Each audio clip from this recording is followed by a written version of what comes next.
Shalom Bapak Ibu yang saya kasihi dalam nama Tuhan Yesus Kristus, dan kita bertemu kembali dalam seri pelajaran Alkitab bersama. Yang lalu kita telah membahas tentang apakah Alkitab itu, dan kita tahu bahwasannya Alkitab itu adalah firman Tuhan yang diilhamkan melalui 40 orang penulis, baik dalam perjanjian lama maupun perjanjian baru. Dan selanjutnya kita juga membahas yaitu tentang Allah berbicara kepada manusia. Melalui apa Allah berbicara kepada manusia? Kita bisa lihat alam, ya, gunung-gunung, pantai yang begitu indah. Dan yang kedua, kita bisa melihat Allah melalui Alkitab. Firman-Nya kita baca setiap hari. Dan sekarang kita akan lanjut bagian yang selanjutnya, yaitu sumber tulisan Alkitab. Ya, dalam hal ini dikatakan bahwasannya banyak orang nggak percaya. Ya, banyak orang nggak percaya, Bapak Ibu, nggak gampang untuk percaya Alkitab. Ya, salah satu dikatakan bahwasannya keraguan orang, penolakan orang terhadap Alkitab yang mencakup di dalam Taurat, yang mencakup di dalam Injil, karena mereka merasa mana membandingkan dengan yang mana aslinya. Sehingga mereka merasa ragu. Mereka ragu, Bapak Ibu, ya. Tetapi dikatakan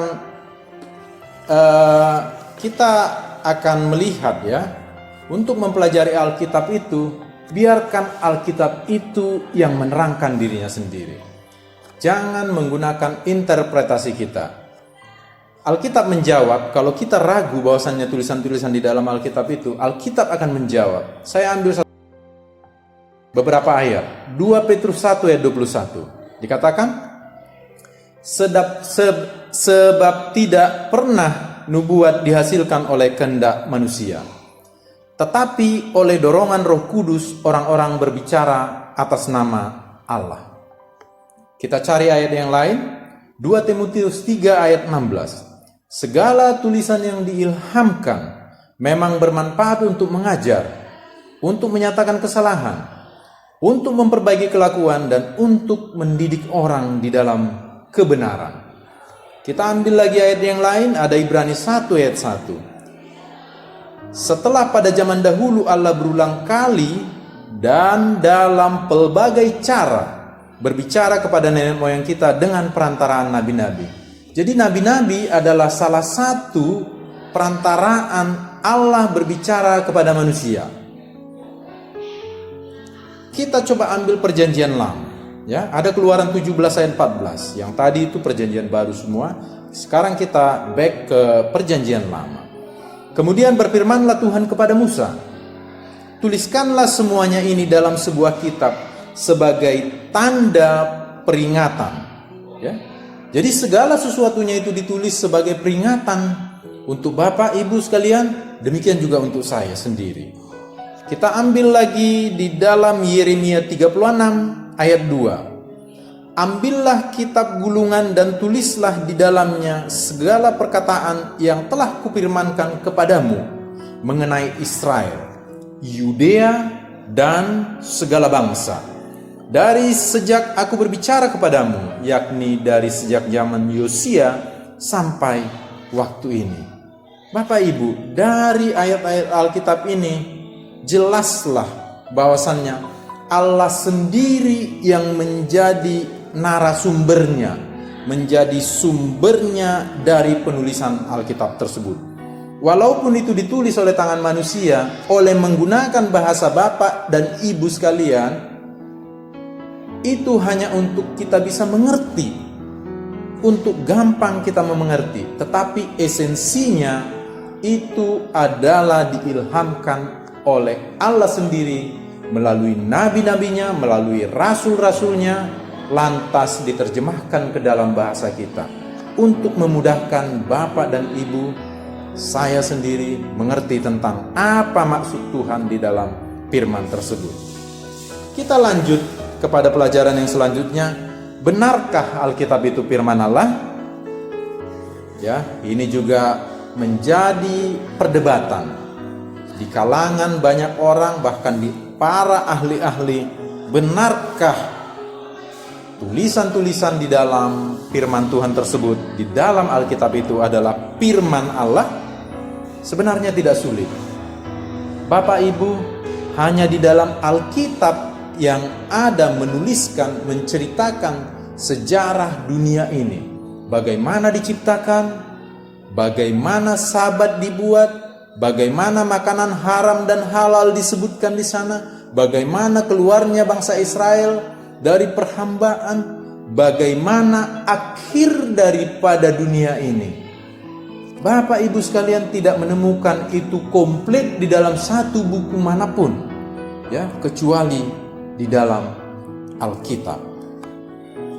Dan berdasarkan apa yang ditulis di dalam Alkitab itu, para arkeolog mereka terpancing untuk meneliti. Dan memang betul, mereka mengadakan penelitian, mereka mengadakan penggalian terhadap kota-kota yang disebutkan pada zaman dahulu di dalam Alkitab tersebut. Dan faktanya, pada saat mereka coba meneliti, mereka menemukan, Bapak Ibu sekalian, di dalam timbunan-timbunan puing-puing zaman purbakala, peninggalan-peninggalan zaman purbakala tersebut, mereka menemukan reruntuhan kota kuno. Mereka juga menemukan bahwasannya perabot-perabot, alat-alat, gulungan-gulungan surat, yang itu semua ada di dalam Alkitab tersebut. Apa yang diceritakan oleh Alkitab itu, apa yang dituliskan oleh Alkitab tersebut, ada di sana. Faktanya sulit untuk dibantah, Bapak Ibu. Fakta-fakta yang lain, yaitu pada tahun 1947, di Laut Mati, di dalam Gua Batu Gunung, ditemukan tulisan buku Yesaya ataupun gulungan kitab Yesaya yang dikenal sebagai Dead Sea Scrolls. Ya, pada tahun 1947 mereka temukan, dan menurut para ahli purbakala bahwasannya tulisan-tulisan tersebut, tulisan buku Yesaya tersebut ditulis berkisar antara tahun 100 sebelum Masehi sampai 100 Masehi.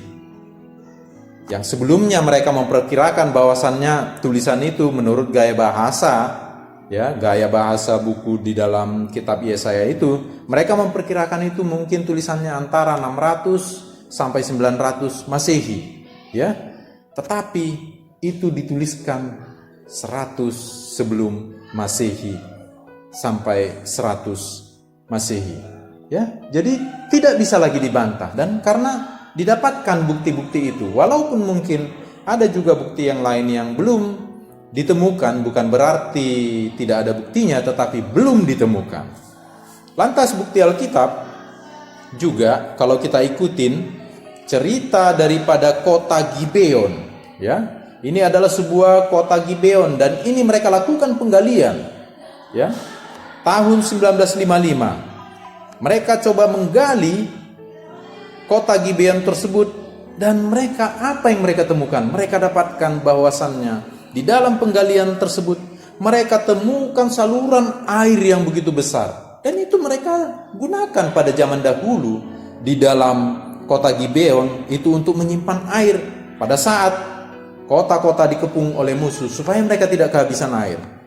Boleh dibaca itu dalam Yosua 9 ayat 3 sampai 27. Dan juga Bapak Ibu sekalian yang kekasih dalam nama Yesus Kristus, bacalah hasil penggalian daerah kuno, ya, mungkin bisa dilihat di Google, bisa dicari, ya.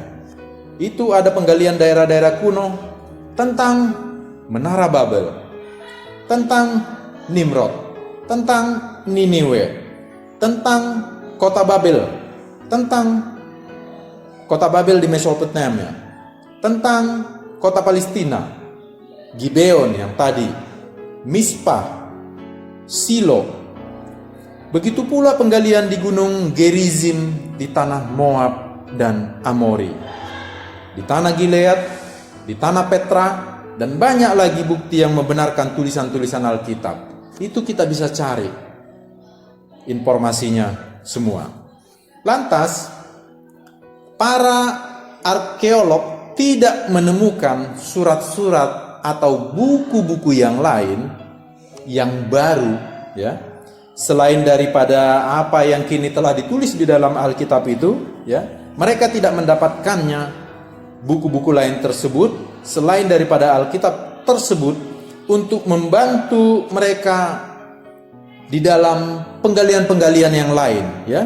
Di dalam penggalian-penggalian yang lain. Seandainya, ya, ini kita berandai-andai, seandainya tulisan-tulisan di dalam Alkitab itu adalah dipalsukan atau palsu atau disalah informasikan, maka harusnya para arkeolog tersebut tidak menemukan apa yang mereka cari, ya. Contoh misal mereka ingin mencari kota Gibeon yang ada di dalam Alkitab, tetapi faktanya itu mereka menemukan. Kalau seandainya itu disalah artikan di dalam Alkitab, maka mereka tidak akan menemukan. Dan mereka tidak menemukan hal yang lain ataupun buku yang lain. Dari segi nubuatan, Bapak Ibu sekalian, karena ini berbicara nubuatan, ya, tidak mudah juga, tetapi kita coba belajar. Dari segi nubuatan, Alkitab berdiri unggul karena di dalam firman Allah telah tercantum di dalamnya dan pasti akan terjadi. Cepat atau lambat pasti akan terjadi. Itu nubuatan, Bapak Ibu, ya. Bukan ramalan cuaca, bukan, tapi nubuatan. Kita pelajari beberapa nubuatan. Contoh, ya. Keruntuhan kerajaan Babel itu diumumkan sebelum terjadinya masing-masing oleh Nabi Yeremia dan Nabi Yesaya. Itu kita bisa baca dalam Yeremia 51 ayat 53 dan juga Yesaya 13 ayat 19. Itu sudah dinubuatkan dan itu terjadi, ya. Koresi, panglima tentara Media dan Persia yang mengalahkan Babel, sebelum ia dilahirkan, namanya sudah disebutkan oleh Yesaya 45 ayat 1 sampai 4. Demikian pula nasib bangsa Yahudi telah diumumkan di dalam buku Imamat 26 dan juga di dalam Ulangan 28. Kita bisa baca Imamat 26 ayat 31 dan juga 34. Semua itu sudah ada di sana. Hanya Allah yang mengetahui masa depan. Dan Allah menubuatkan itu, mengilhamkan itu melalui nabi-nabinya untuk ditulis, untuk kita boleh pahami, untuk kita boleh pelajari dan kita terima melalui iman untuk kita percaya. Terhadap kaum, bangsa, bahkan apa yang akan menimpa dunia itu semua Allah telah tuliskan. Kita bisa baca itu dari Kejadian sampai Wahyu. Dari awal bumi ini diciptakan, langit dan bumi diciptakan, sampai nanti penutupan sejarah bumi ini. Jadi Bapak Ibu, sekali lagi, kita jangan ragu. Jangan ragu. Kita mungkin tidak mengerti, tetapi jangan ragu terhadap firman Tuhan. Karena apalagi Alkitab itu dituliskan dan diilhamkan melalui firman Tuhan. Sekian pelajaran kita. Jangan lupa ikuti pelajaran-pelajaran Alkitab selanjutnya. Tuhan Yesus memberkati kita semua. Shalom.